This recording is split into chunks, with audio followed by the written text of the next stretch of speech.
أعوذ بالله من الشيطان الرجيم بسم الله الرحمن الرحيم يا أهل الكتاب لا تغلوا في دينكم ولا تقولوا على الله إلا الحق إنما المسيح عيسى بن مريم رسول الله وكلمته ألقاها إلى مريم وروح منه فآمنوا بالله ورسله ولا تقولوا ثلاثة انتهوا خيرا لكم إنما الله إله واحد سبحانه أن يكون له ولد له ما في السماوات وما في الأرض وكفى بالله وكيلا صدق الله العظيم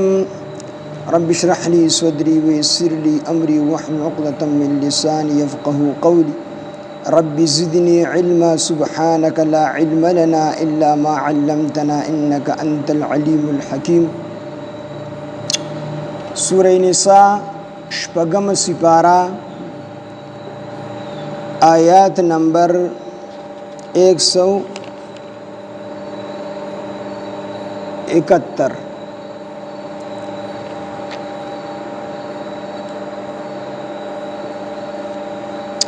يا أهل الكتاب لا تغلوا في دينكم ولا تقولوا على الله إلا الحق اصل کې د قرآن مجید د نزول په وخت کې اهل کتاب دوه ډلې موجودې وي عیسایان موجود او يهود موجود یعنی يهود او نصارا دا دواړه موجود او د يهوديانو غلو کړي دا غلو ویل شي د حد نه تجاوز کولو ته چې کوم حدود مقرر کړي دي اسلام شریعت کوم حدود مقرر کړي دي د هغه حدودونه اوړېدو ته د چې کوم دی غلو فی الدین ویل شي یعنی په دین کې غلو کول په دین کې زیاتې کول نو په هر یو سیز چې کله په معتدل انداز کې وي په متوسط انداز کې وي په نارمل انداز کې وي دا شی ټیک وي او چې کوم سیز د نارمل نه چې کوم دی سیوا کېږي یا کمیږي نو دا بیا مرض ګرځي نقصان کېږي ورته د انسان په وجود کې هم هر یو سیز په خپل مقدار کې موجود دی شوګر د خوږې د چینې چې کم مقدار دی دا په وجود کې په خپل انداز کې الله پیدا کړی دی په خپل مقدار کې موجودي نو انسان بالکل ټیک خو چې کله پکې د خوږې دا مقدار د حد نه تجاوز وکړي د خپل حدودو نه سیوا شي نو هغه بیا مرض جوړ شي هغه مرض ته موږ شوګر وایو شوګر خېږي یا دغه کم مقدار چې د خوږې مقرر دی دا د خپل حد نه کم شي نو بیا هم هغه مرض جوړیږي خلک وي شوګر پیوزي بلډ پریشر خېږي بلډ پریشر پیوزي نو چې کم سیز الله رب العزت څنګه مقرر کړی دی په خپل حدودو کې دننه نو هغه ټکی یو د حدودو نه بهر کیږي دا بیا نقصان جوړیږي دکشن الله رب العزت شریعت محمدیه دا معتدل پیدا کړی دی يهود غلو کړی دی زیاتې کړی دی په دین کې عیسایان زیاتې کړی دی يهود د حضرت عیسی علیه السلام په حق کې دومره تللی دي چې حضرت عیسی علیه السلام د سره د الله پیغمبر نه مني بلکې بعض يهوديان هم پکې د حضرت عیسی علیه السلام په پاک دامن مور باندې تهمت د ګناه لګي چې دا پاک دامن نه او دغه رنګ عیسایانو د عیسی علیه السلام په حق کې دومره غلو کړی دا دومره د حد نه پسې وتی دي چې عیسی علیه السلام ته د الله زوی ویل دي او بعض عیسایانو ته پخپل الله ویل دي چې د عیسی علیه السلام الله دی او بعض عیسایانو ورته چې کوم دي درې خدایان ویل دي چې یو الله پخپل خدای دی یو حضرت عیسی علیه السلام خدای دی او یو حضرت جبرئیل علیه السلام خدای دی نو دی علو کړي د زیاتې کړي دي نو په دین کې د غلو نه چې کوم دی من راغلی د نبی علیه السلام پخپل باندې فرمایي چې تاسو زما په مدح زما د شي مدح مکوئ زما په مدح کې او زما په صفاتو کې دومره مبالغه دومره زیاتې مکوئ څنګه چې عیسایانو د عیسی علیه السلام په حق کې زیاتې کړې دي ځکه نبی علیه السلام فرمایي زه د الله بنده یم او د الله رسول یم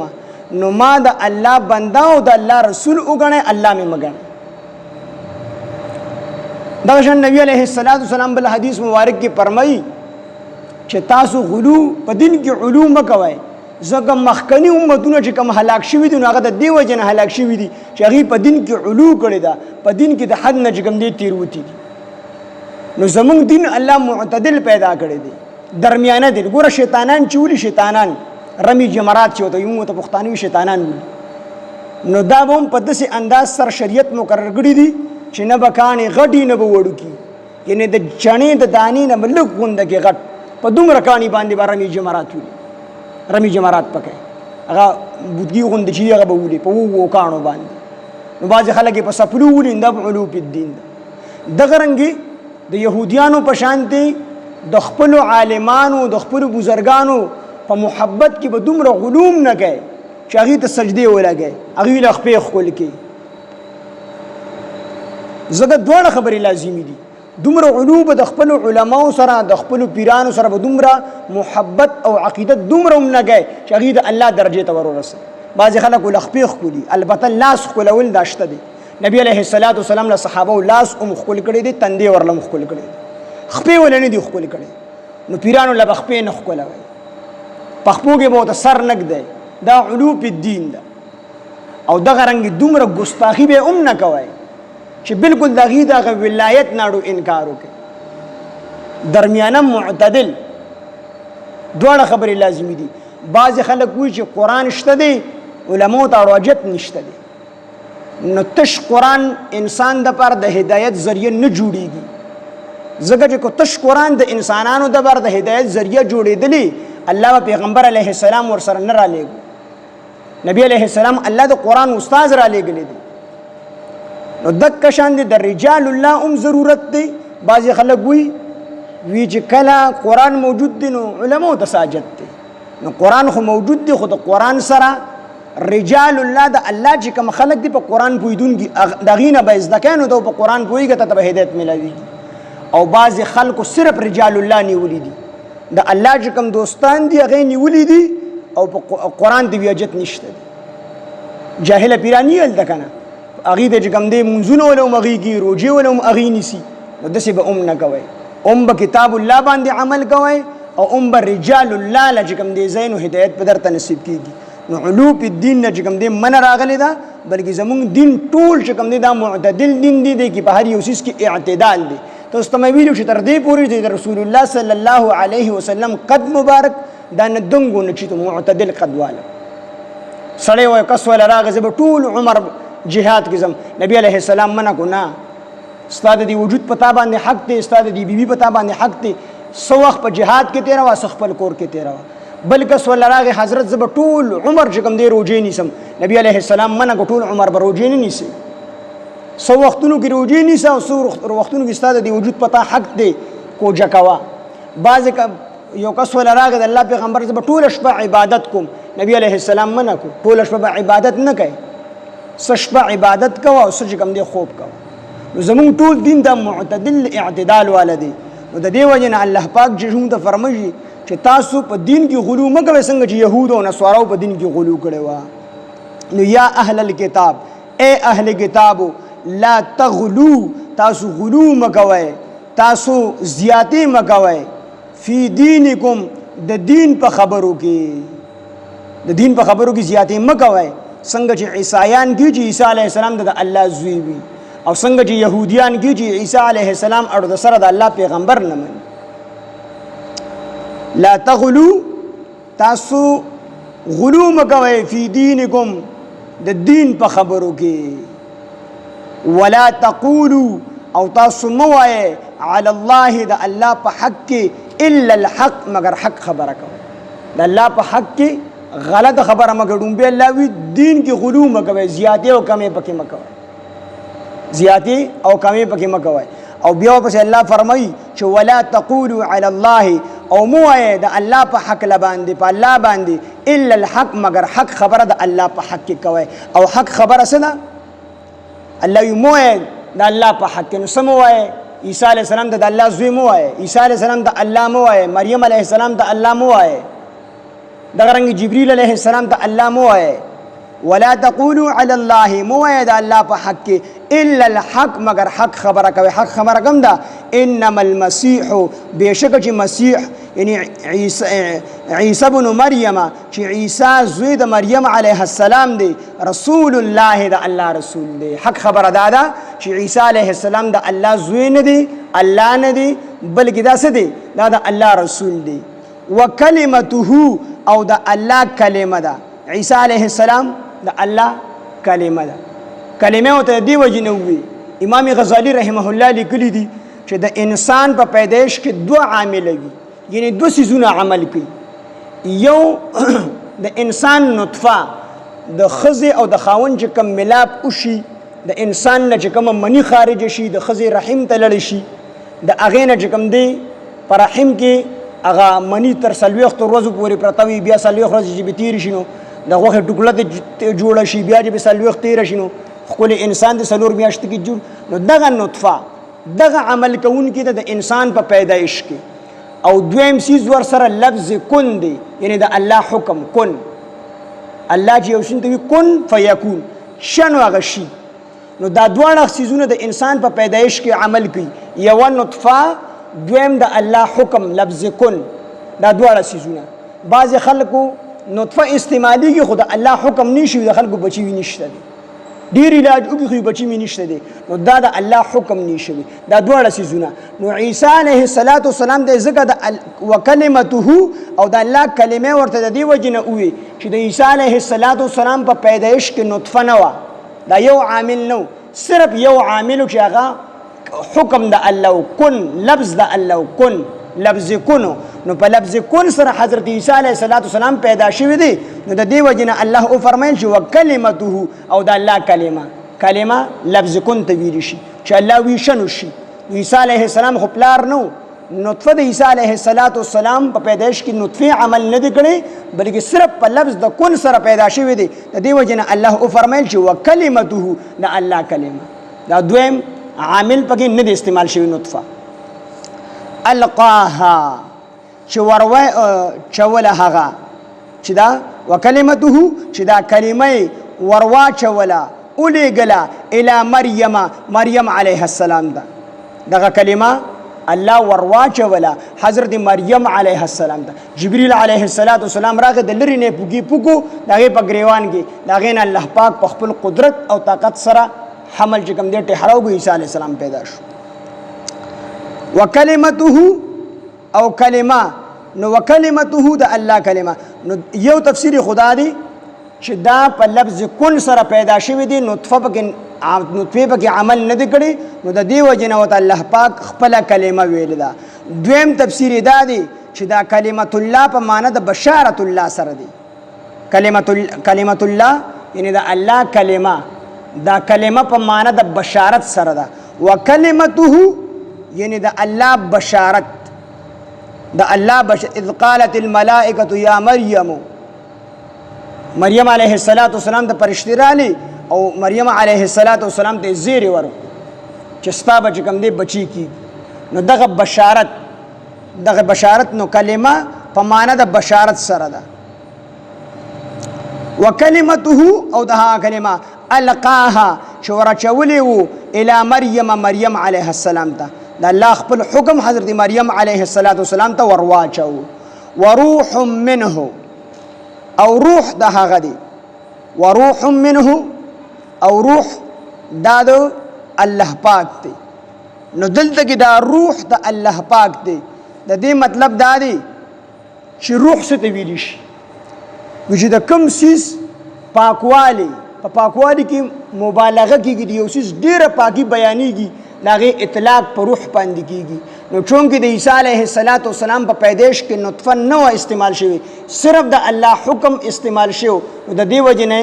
وروح منه وی چې دا د الله روح دی. روح منه دا روح دی د الله د جانبنا. او دویمه معنی دا چې د دې وجنه وت الله پاک جل شانه خپل روح ویلی دی چې حضرت عیسی علیه السلام به مړ زړونه ژوندي کول. نو څنګه چې په روح سره د انسان بدن ژوندي وي چې د انسان په دې بدن کې روح موجود وي نو بدن ژوندي چې روح ته اوزي نو انسان مړ شي. نو څنګه چې په روح سره د انسانانو بدنونه ژوندي کیږي دک شان به عیسی علیه السلام په ایمان سره د کافرانو زړونه ژوندي کول د دې وجې نه عیسی علیه السلام ته وروح منه وي چې دا روح د الله د جانب نه دی. او دریم تفسیر دا دی چې روح په معنا د راز او دغه سره دی، په معنا د راز سره دی او په معنا د بشارت سره دی، په معنا د راز سره دی او په معنا د نشانه سره دی. عیسی علیه السلام ته ځکه خپل روح وي چې عیسی علیه السلام پیدایش په یو ناشنا طریقه شوې ده، دا د الله د قدرت نشانی ده. نو دلته کې روح په معنا د نشانه سره شو، وروح منه او نشانی د هغه ده، یعنی د الله د قدرت نشانی ده چې بغیر د پلار الله حضرت عیسی علیه السلام دا پیدا کړی دی. وروح منه او روح د هغه نه. دلته کې علامه علوسی رحمه الله یو واقعا نقل کړی ده چې د هارون الرشید بادشاہ په دربار کې چې کوم دی یو طبيب ناسو او طبيب عیسائی نو هغه وی چې وروح منه او عیسی علیه السلام روح دی د الله نه، یعنی دا جز دی د الله نه، یعنی د الله زوی دی. هارون الرشید بادشاہ په دربار کې عیسائی ډاکټر ناسو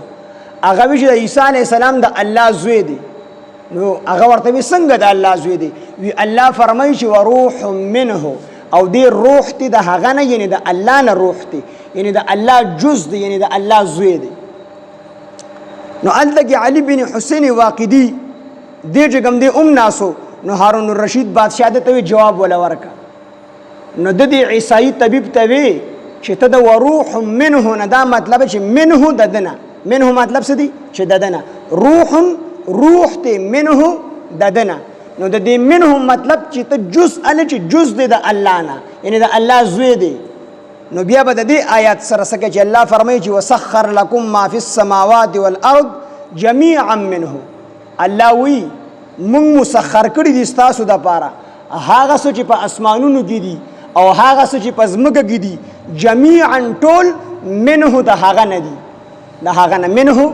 د هغه نه دي. نو ته چې وایي چې عیسی علیه السلام په منه سره د الله زوی کیږي، نو بیا خو اسمانونه او ځمکې او په اسمانونو او په ځمکو کې چې څه دي دا ټول په منه سره د الله پاک اولاد ګرځي. نو هغه عیسائی پوه شو او مسلمان شو په هغه ټیم باندې. چې څنګه مسلمان شو نو هارون الرشید بادشاہ حسین بن علي واقدي ته چې کوم دی ډېر لوی انعام ورکړو. نو وروح منه مطلب دا دی چې روح دا په معنی یاد بشارت سره دی دغه سره د نشانه سره چې وروح منه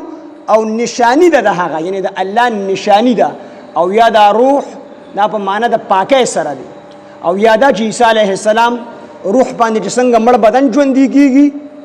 بدن کې چې روح اوځي نو بدن مړ شي، او چې روح بګي نو بدن ژوندي. دغه شان به عیسی علیه السلام مړ زړونه ژوندي کول. نو وروح منه او روح دې د هغه د طرف نه، یعنی د الله د طرف نه. فآمنوا تاسو ایمان راوړئ بالله په الله باندې، ورسوله او د الله پر رسولانو باندې. ولا تقولوا او تاسو مو وایئ ثلاثه درې خدایان. د عیسایانو اصولی تور درې عقیدې وي. یوه عقیده چې کوم دی د نستوریه وه،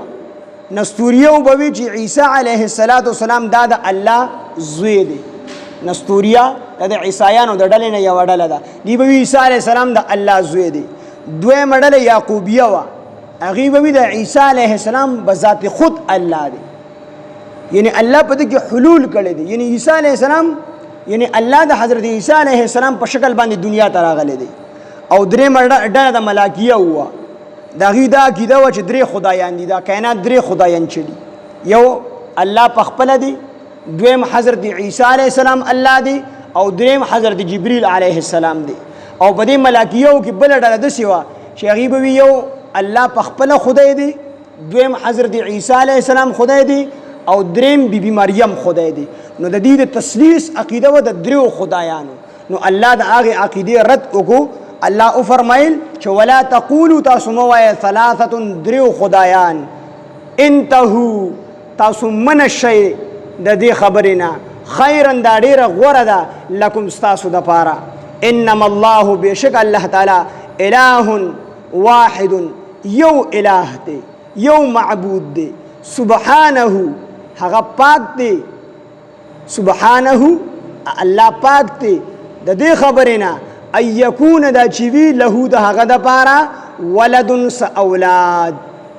سبحانه الله پاک ته د دې خبرې نه ان یکون دا چې وي له د هغه دپاره یعنی د الله دپاره ولد س اولاد چې س اولاد د الله دپاره څوک ثابتي الله د دې خبرې نه پاک دی له د هغه دی ما هغه څه فی السماوات چې په اسمانونو کې دي او ما فی الارض چې په ځمکه کې دي وکفا بالله وکیلا او کافی دی الله پاک کارساز یا اهل الكتاب اے اهل کتاب لا تغلو تاسو غلو مګوي فی دینکم د دین په خبرو کې ولا تقولوا تاسو موای علی الله د الله په حق کې الا الحق مگر حق خبر وای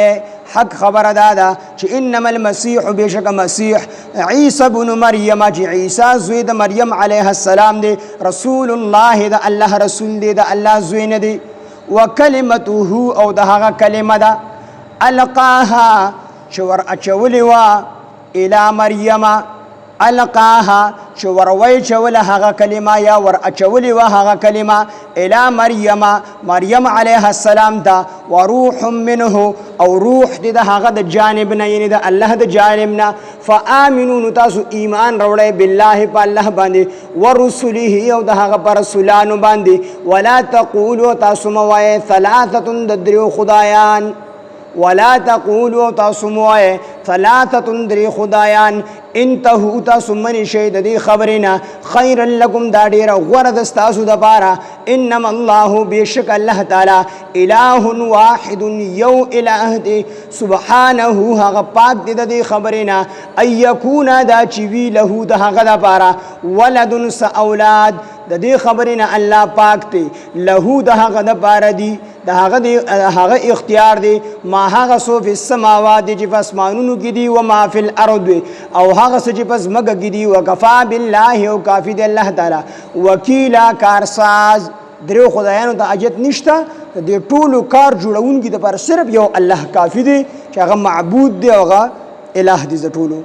یا اهل الكتاب اے اهل کتاب لا تغلو تزغلو مګوي فی دینکم د دین په خبرو کې فی دینکم بخپل دین بخپل فی دینکم بخپل دین کې ولا تقولوا تاسو موای علی الله د الله په حق کې الا الحق مگر حق خبر وای انما المسيح بشک مسیح عیسی ابن مریم رسول الله چې عیسی زوی د مریم علیه السلام دی رسول الله د الله رسول دی وکلمته او د الله کلمه ده القاها چې ور اچولې و دا کلمه الی مریم علیه السلام دا وروح منه او دا روح دی د هغه د طرف نه د هغه د جانب نه فآمنوا تاسو ایمان راوړئ بالله په الله باندې ورسله او د هغه پر رسولانو باندې ولا تقولوا ثلاثه تاسو موای درې خدایان انتهو تاسو من شهید دی خبرنا خیر لکم دا ډیره غوړه د تاسو د پاره انما الله بشک الله اله واحد یو اله دی سبحانه هغه پاک دی د خبرنا ايكون له دا چې وی د هغه د پاره ولد س اولاد له د هغه د پاره دی ما هغه سو فی السماوات چې په اسمانونو کې دي و ما فی الارض او چې په ځمکه کې دي ځکه چې اولاد خو د هغه چا ضرورت وي چې کوم سړی محتاج وي او دې محتاج کېږي او الله د محتاجۍ نه پاک دی بلکې څه چې په اسمانونو زموږ کې دا ټول د الله دین د الله اولاد ته اجت دی ما له د هغه د پاره دی ما هغه څه فی السماوات چې په اسمانونو کې دي و ما فی الارض او چې په ځمکه کې دي وکفا بالله او کافی دی الله وکیلا کارساز سبحان الله وبحمده سبحانك اللهم وبحمدك أشهد أن لا إله إلا أنت نستغفرك ونتوب إليك سبحان ربك رب العزة عما يصفون وسلام على المرسلين والحمد لله رب العالمين